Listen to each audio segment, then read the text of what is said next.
21، 23، 25، 27، 29 رمضان کی رات، 2 نفل ہر حاجت کے لیے، ایک تسبیح بڑی سے بڑی پریشانی ختم، جو بھی مانگو گے اس رات مل جائے گا۔ بسم اللہ الرحمن الرحیم۔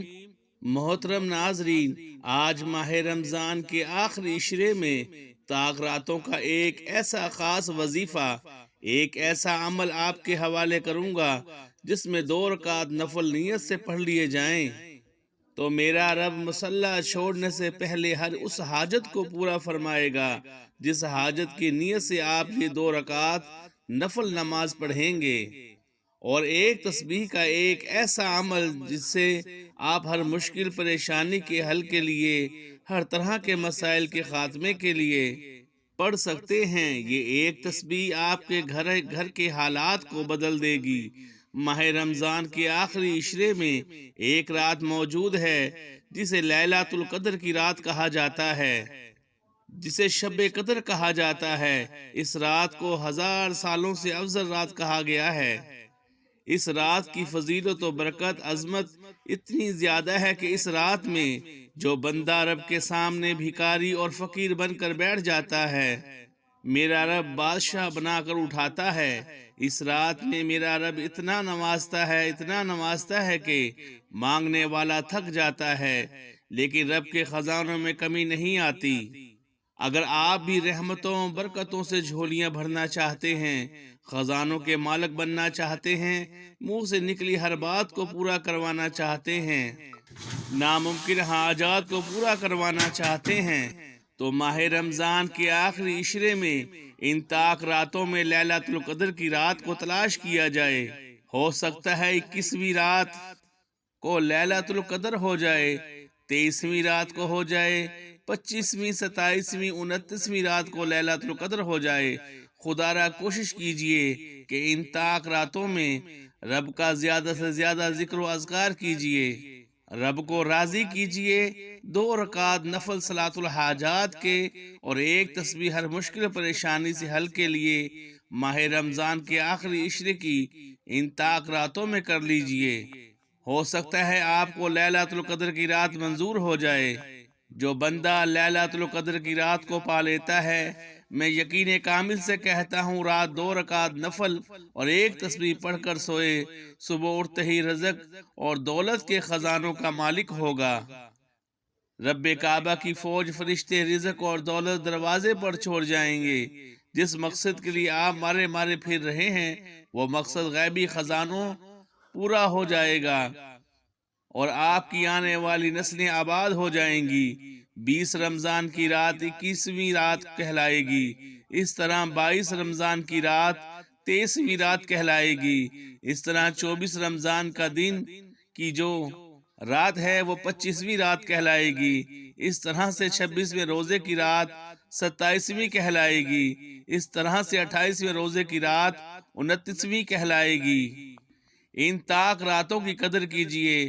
چھوٹا سا وظیفہ ہے، وہ 2 رکعت نفل اور ایک تسبیح پڑھنے سے اگر پورے سال کا رزق اور دولت مل جائے، بیٹیوں کے رشتے ہو جائیں، من پسند شادی ہو جائے، من پسند نوکری مل جائے، گھر سے بے سکونی بے برکتی کا خاتمہ ہو جائے، دنیا کی ہر حاجت غیبی خزانوں سے پوری ہو جائے، تو اس سے بڑھ کر وظیفہ کوئی نہیں۔ ماہ رمضان کی آخری راتوں میں یہ وظیفہ کسی صورت مت چھوڑیے، ورنہ پورا سال پچھتانا پڑے گا۔ یہ موقع سال میں ایک بار ملتا ہے، اور جو بندہ لیلۃ القدر کی رات کو پا لیتا ہے، وہ جھولی پھیلا کر جو مانگتا ہے اسے مل جاتا ہے۔ حضرت سیدنا مالک بن انس رضی اللہ تعالیٰ عنہ بیان کرتے ہیں کہ رسول اللہ صلی اللہ علیہ وآلہ وسلم کو ساری مخلوق کی عمریں دکھائی گئی۔ آپ صلی اللہ علیہ وآلہ وسلم نے اپنی امت کی عمر سب سے چھوٹی پائی تو غمگین ہوئے کہ میری امتی اپنی کم عمری کی وجہ سے پہلی کی امتوں کے جتنے نیک اعمال نہیں کر سکیں گے۔ چنانچہ اللہ پاک نے نبی کریم صلی اللہ تعالی علیہ وسلم کو شب قدر عطا فرمائی، جو دیگر امتوں کے 1000 مہینوں سے بہتر ہے۔ رسول اللہ صلی اللہ علیہ وآلہ وسلم نے ارشاد فرمایا، جو شخص شب قدر میں ایمان اور اخلاص کے ساتھ عبادت کرے تو اس کے پچھلے گناہ بخش دیے جائیں گے۔ حد ہے پاک کی وضاحت میں لکھتے ہیں رمضان میں روزوں کی برکت سے گناہ صغیرہ معاف ہو جاتے ہیں اور تراویح کی برکت سے گناہ کبیرہ ہلکے پڑ جاتے ہیں اور شب قدر کی عبادت کی برکت سے درجے بڑھ جاتے ہیں۔ علامہ عبد الرؤف مناوی رحمت اللہ تعالی علیہ اس حدیث کی وضاحت میں نقل کرتے ہیں کہ رمضان کے روزوں اور قیام کے ذریعے ہونے والی مغفرت تو ماہ رمضان کے آخر میں ہوتی ہے، جبکہ شب قدر میں قیام کے سبب ہونے والی بخشش کو مہینے کے اختتام تک مؤخر نہیں کیا جاتا۔ رمضان المبارک کی راتوں میں سے ایک رات شب قدر کہلاتی ہے جو بہت ہی قدر و منزلت اور خیر و برکت کی حامل رات ہے۔ اسی رات کو اللہ تعالیٰ نے 1000 مہینوں سے افضل قرار دیا ہے۔ 1000 مہینے کے 83 برس 4 ماہ بنتے ہیں۔ 2 نقطے جس شخص کی یہ ایک رات عبادت میں گزری اس نے 83 برس 4 ماہ کا زمانہ عبادت میں گزار دیا، اور 83 برس کا زمانہ کم از کم ہے کیونکہ خیر من الف شہر کہہ کر اس امر کی طرف اشارہ فرمایا گیا کہ اللہ کریم جتنا زائد اجر عطا فرمانا چاہتے ہیں عطا فرما دے گا۔ اس اجر کا اندازہ انسان کے بس سے باہر ہے۔ امام زہری رحمت اللہ علیہ فرماتے ہیں قدر کا معنی مرتبہ کی ہیں، چونکہ یہ رات باقی راتوں کے مقابلے میں شرف و مرتبہ کے لحاظ سے بلند ہے، اس لیے اسے لیلۃ القدر کہا جاتا ہے۔ حضرت عبداللہ بن عباس رضی اللہ تعالی عنہ سے مروی ہے کہ اللہ تعالیٰ نصف شعبان کی رات کو تمام فیصلے فرما لیتا ہے، اور چونکہ اس رات میں اللہ تعالیٰ کی طرف سے 1 سال کی تقدیر و فیصلے کا قلمدان فرشتوں کو سونپا جاتا ہے، اس وجہ سے یہ لیلۃ القدر کہلاتی ہے۔ اس رات کو قدر کے نام سے تعبیر کرنے کی وجہ یہ بھی بیان کی جاتی ہے اس رات میں اللہ تعالیٰ نے اپنے قابل قدر کتاب قابل قدر امت کے لیے صاحب قدر رسول کی معرفت نازل فرمائی۔ یہی وجہ ہے کہ اس سورہ میں لفظ قدر 3 دفعہ آیا ہے۔ قدر کا معنی تنگی کا بھی آتا ہے۔ اس معنی کے لحاظ سے اسے قدر والی کہنے کی وجہ یہ ہے کہ اس رات آسمان سے فرش زمین پر اتنی کثرت کے ساتھ فرشتوں کا نزول ہوتا ہے کہ زمین تنگ ہو جاتی ہے۔ امام ابو بکر ورا قدر کہنے کی وجہ بیان کرتے ہوئے کہتے ہیں کہ یہ رات عبادت کرنے والے کو صاحب قدر بنا دیتی ہے، اگرچہ وہ پہلے اس لائق نہیں تھا۔ اس کے حصول کا سب سے اہم سبب نبی اکرم صلی اللہ علیہ وسلم کی اس امت پر شفقت اور آپ صلی اللہ علیہ وسلم کی غم خواری ہے۔ موطا امام مالک میں ہے کہ جب رسول پاک صلی اللہ علیہ وسلم کو سابقہ لوگوں کی عمروں پر آگاہ فرمایا گیا تو آپ صلی اللہ علیہ وسلم نے ان کے مقابلے میں اپنی امت کے لوگوں کی عمر کو کم دیکھتے ہوئے یہ خیال فرمایا کہ میری امت کے لوگ اتنی کم عمر میں سابقہ امتوں کے برابر عمل کیسے کر سکیں گے؟ پس آپ صلی اللہ علیہ وآلہ وسلم کو لیلۃ القدر عطا فرما دی جو 1000 مہینے سے افضل ہے۔ اس کی تائید حضرت ابن عباس رضی اللہ تعالی عنہ سے منقول روایت سے بھی ہوتی ہے کہ آپ صلی اللہ علیہ وآلہ وسلم کی بارگاہ اقدس میں بنی اسرائیل کے ایک ایسے شخص کا تذکرہ کیا گیا جس نے 1000 ماہ تک اللہ تعالیٰ کی راہ میں جہاد کیا تھا۔ سورہ قدر قرآن کریم کی 97ویں سورہ ہے جو آخری پارہ میں سے ہے۔ سورہ قدر کا شمار مکی صورتوں میں ہوتا ہے جو کہ 5 آیات اور 1 رکوع پر مشتمل ہے۔ القدر کے معنی تقدیر اور قسمت بھی ہے اور عزت و منزلت بھی۔ سورہ قدر کا نام اس کی پہلی آیت سے لیا گیا کہ جس میں نزول قرآن کی طرف اشارہ کیا گیا۔ سورہ قدر میں اللہ تعالیٰ لیلۃ القدر کی عظمت و فضیلت بیان فرما رہے ہیں، جس میں نزول قرآن کی ابتدا ہوئی، جس میں جبرائیل امین فرشتوں کے ساتھ زمین پر اترتے ہیں، اور اسی رات میں انسان کی پورے سال کی تقدیر فرشتوں کے حوالے کی جاتی ہے۔ ساری رات فرشتوں کی آمد اور رحمتوں کے نزول کا سلسلہ جاری رہتا ہے اور سلامتی کی بشارتیں دی جاتی رہتی ہیں۔ مفسرین کرام نے اس سورہ کا نشان النزول یہ بیان کیا ہے کہ ایک مرتبہ رسول کریم صلی اللہ علیہ وآلہ وسلم نے صحابہ کرام کے سامنے بنی اسرائیل کے ایک مجاہد کا حال ذکر کیا جس نے 1000 مہینے تک جہاد کیا۔ صحابہ کرام کو یہ سن کر تعجب ہوا اور انہیں اس پر رشک کیا آیا۔ اس پر اللہ سبحانہ تعالیٰ نے سورہ قدر نازل فرمائی، جو کہ اس امت کے لیے ایک عظیم نعمت ہے۔ اس امت کو جو خصوصی نعمت اور فضیلت ملی ہے وہ یہ ہے کہ جو بھی شخص شب قدر میں اللہ تعالیٰ کی عبادت کرے گا، اس کو 1000 مہینوں سے زیادہ عبادت کرنے کا ثواب ملے گا۔ اس آیت کریمہ میں اللہ سبحانہ و تعالیٰ نے بیان فرمایا ہے کہ ہم نے قرآن مجید کو لیلۃ القدر میں نازل فرمایا ہے۔ قدر کا معنی تقدیر اور قسمت بھی ہے اور عزت و منزلت بھی۔ یہاں دونوں معنی مراد لیے جا سکتے ہیں، یعنی ہم نے اس قرآن کو اس رات میں اتارا ہے جو قدر و منزلت کے اعتبار سے بے مثل رات ہے۔ یہ اس رات میں اتارا ہے جو تقدیر ساز ہے۔ اس رات میں قرآن نازل کرنے کے دو مطلب ہو سکتے ہیں۔ ایک مطلب یہ کہ قرآن کے نزول کی ابتدا اس رات سے ہوئی۔ دوسرا مطلب یہ ہے کہ اس رات کو پورا قرآن مجید لوح محفوظ سے حاملین وحی فرشتوں کے سپرد کیا گیا اور پھر اللہ تعالیٰ کے حکم کے مطابق رفتہ رفتہ حسب ضرورت تھوڑا تھوڑا کر کے 23 سالوں میں پورا قرآن نبی کریم صلی اللہ علیہ وآلہ وسلم پر اتارا گیا۔ اور تم کیا جانتے ہو کہ لیلۃ القدر کیا ہے؟ اس آیت میں اس استفہام کے ذریعے لیلۃ القدر کی اہمیت اور فضیلت کو واضح کیا گیا ہے۔ اس سوال سے جو اب مطلوب نہیں بلکہ اس سے اس کی عظمت کو بتانا ہے۔ گویا کہ مخلوق اس کی تہ تک پوری طرح نہیں پہنچ سکتی۔ یہ صرف ایک اللہ ہی ہے جو اس کو جانتا ہے۔ کوئی نہیں جو اس رات کی عظمت جان سکے اور بتا سکے۔ یہ جاننا اور بتانا اللہ ہی کا کام ہے۔ لیلۃ القدر 1000 مہینوں سے بہتر ہے۔ اس آیت کریمہ میں بیان کی گئی یہ بہتری اور افضلیت کس اعتبار سے ہے؟ بالعموم اس کے معنی یہ بیان کیے گئے ہیں کہ اس رات کا عمل خیر 1000 مہینوں کے عمل سے خیر افضل ہے، یعنی اس ایک رات میں عبادت کرنے کا ثواب 1000 مہینوں میں عبادت کرنے سے بھی زیادہ ہے۔ یہاں 1000 مہینوں سے مراد 1000 مہینے کی معینہ مدت نہیں جس کے 83 سال اور 4 مہینے بنتے ہیں۔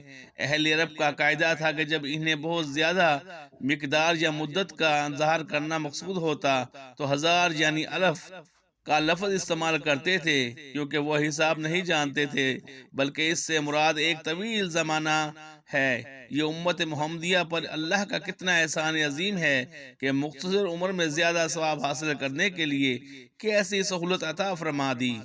اترتے ہیں فرشتے اور روح اپنے رب کے حکم سے ہر کام کے لیے۔ اس میں لفظ روح سے مراد جبریل امین ہیں، جن کی قدر و منزلت کی وجہ سے ان کا علیحدہ ذکر کیا گیا، اور اتنی کثیر تعداد میں فرشتے نازل ہوتے ہیں جن سے ساری زمین بھر جاتی ہے۔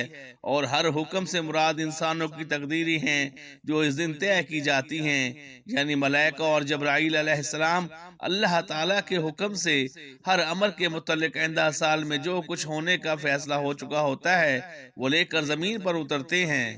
سراسر سلامتی ہے یہ رات، رہتی ہے طلوع فجر تک۔ سورہ کی اس آخری آیت کریمہ میں اللہ تعالیٰ فرماتے ہیں کہ لیلۃ القدر کی یہ رات مغرب سے فجر تک سلام اور سلامتی ہی ہے اور خیر ہی خیر ہے، اس میں شر کا نام نہیں۔ اس میں اہل ایمان شیطان کے شر اور ہر قسم کے فتنے سے سلامت رہتے ہیں اور اپنے دلوں میں عجیب اطمینان اور سکون اور سلامتی میں محسوس کرتے ہیں۔ اس آیات کے بھی دو مطلب ہیں۔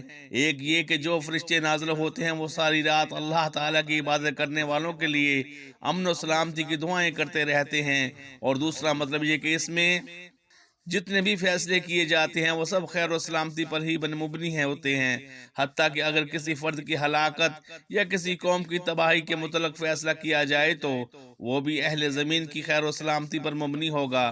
اللہ تعالیٰ سے دعا ہے کہ وہ ہمیں اس رات کی خیر اور برکتیں سمیٹنے کی توفیق عطا فرمائے، آمین۔ کچھ اس طریقے سے ہے کہ 21، 23، 25، 27 اور 29 کی رات کسی بھی وقت یہ وظیفہ، یہ نوافل پڑھ سکتے ہیں۔ پوری رات آپ کے پاس موجود ہے۔ نماز عشاء کے بعد سے لے کر سحری سے پہلے تک کسی بھی وقت یہ عمل کر لیجئے۔ تہجد کے وقت پڑھ لیں یا باوضو مسئلے پر بیٹھ کر نبی کریم صلی اللہ علیہ وآلہ وسلم کی ذات پر درود پاک پڑھیے۔ درود پاک آپ کو ایسا بھی پڑھ سکتے ہیں، درود ابراہیمی پڑھ لیں یا صلی اللہ علیہ وآلہ وسلم پڑھ لیں۔ جو درود پاک آپ آسانی سے پڑھ سکتے ہیں وہی پڑھ لیں۔ ایک مرتبہ میرے ساتھ بھی درود پاک پڑھ لیں تاکہ ثواب ہو۔ اللہم صلی علی محمد وعلی آل محمد كما صليت على إبراهيم وعلى آل إبراهيم إنك حميد مجيد اللهم بارك على محمد وعلى آل محمد كما باركت على إبراهيم وعلى آل إبراهيم إنك حميد مجيد۔ درود پاک پڑھتے ہی اپنے مقصد کی ذہن میں رکھتے ہوئے 2 رکعت نفل صلاۃ الحاجات کی نیت سے کھڑے ہو جائیں۔ یہ نہ سوچنا کہ حاجت ناممکن ہے، پوری ہو ہی نہیں سکتی۔ یہ سوچنا ماہ رمضان کا آخری عشرہ ہے، لیلۃ القدر کی رات ہے، یہ رمضان کی آخری طاق راتیں ہیں، ان میں قبولیت کی گھڑیاں پائی جاتی ہیں۔ آپ رب سے مانگ رہے ہوں جو ہر ناممکن کو ممکن بنا دیتا ہے۔ اپنی حاجت کو ذہن میں رکھتے ہوئے 2 رکعت نفل صلاۃ الحاجات کی نیت سے کھڑے ہو جائیں۔ پہلی رکعت میں سورہ فاتحہ کے بعد 3 بار سورہ اخلاص پڑھنی ہے۔ قل هو اللہ احد اللہ الصمد لم یلد ولم یولد ولم یکن لہ کفوا احد۔ اس طرح دوسری رکعت میں سورہ فاتحہ کے بعد 3 بار سورہ اخلاص پڑھنی ہے۔ سلام پھیرتے ہی وہیں بیٹھے آپ نے رب کے 3 صفاتی ناموں کی ایک تسبیح پڑھنی ہے۔ وظیفے کا طریقہ سن لیجئے۔ 2 رکعت نفل صلاۃ الحاجات بتائے گئے طریقہ کے مطابق پڑھنے کے بعد سلام پھیرتے وہیں بیٹھے آنکھوں کو بند کر لیجئے۔ یوں محسوس کیجئے کہ دنیا سے آپ کا تعلق ختم ہو چکا ہے، آپ رب کی بارگاہ میں بیٹھے ہیں۔ رمضان کا آخری عشرہ ہے، رحمتیں برکتیں برس رہی ہیں، قبولیت کی گھڑیاں ہیں۔ آپ یا رحمان یا وہاب یا رزاق کا ذکر کر رہے ہیں۔ یا رحمان یا وہاب یا رزاق ملا کر پڑھا تو 1 بار ہو گیا، یا رحمان ملا کر پڑھا تو 2 بار ہو گیا۔ اس طرح سے آپ کو 100 دانوں کی ایک تسبیح پر پڑھنا ہے۔ میں یقین کامل سے کہتا ہوں رب کعبہ آپ کی تمام بیماریوں کو، تمام پریشانیوں کو، غیبی خزانوں کو ختم فرما دیں گے۔ آپ کے راستے کی تمام رکاوٹیں، بندشیں، دشمنوں کا خاتمہ ہو جائے گا، اور یا رزاقوں سے میرا رب رزق اور دولت سے نوازے گا، اتنی نعمتوں سے نوازے گا، اتنی برکتوں سے نوازے گا، اتنی عظمتوں سے نوازے گا کہ صرف ایک تسبیح پڑھنے سے پورا سال نہ تو کسی وظیفے کی ضرورت پڑے گی، نہ کسی کے سامنے جھکنا پڑے گا، نہ کسی کے سامنے ہاتھ پھیلانا پڑے گا۔